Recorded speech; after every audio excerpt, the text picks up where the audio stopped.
So this is our application, the MakeSoil.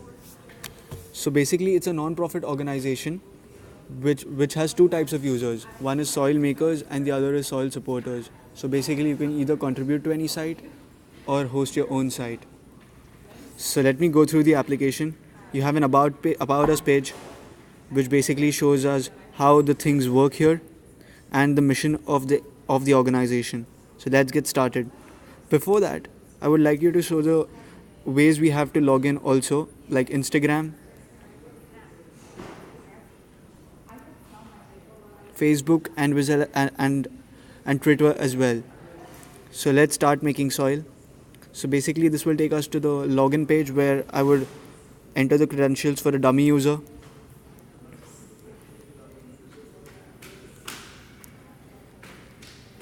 Let's log in. So you have two tabs here, My Soil Sites, which are the soil sites that you contribute to, and the soil sites that are hosted. So under My Soil Sites, you would have Abhay's site, Mayur's site, and also plenty of other sites. In the hosted sites section, I just have one site, and in that you see what the details of that specific site are. It's open to public, it accepts veggies and eggshells, does not accept meat, and you also have the number of makers and the number of supporters that are associated with the site.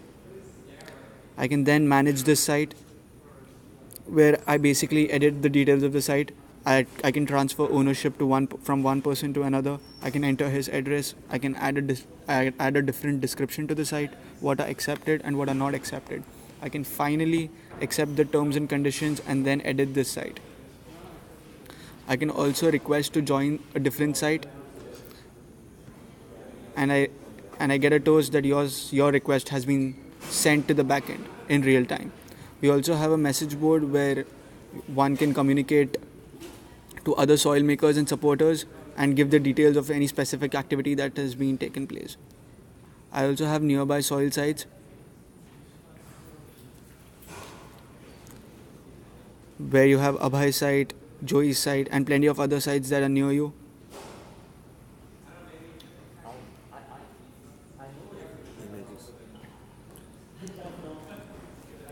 You can also see the different images that are associated with each soil site. Then we can show how you manage your account. Here you have to re-authenticate yourself because that is necessary.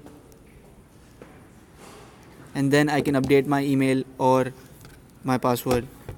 I can then show you that since this user already exists, I'll get an error message. Therefore, two users cannot have the same email ID.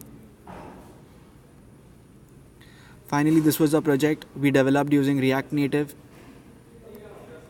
I would like to log out and then you can see that we end up where we started from. Thank you.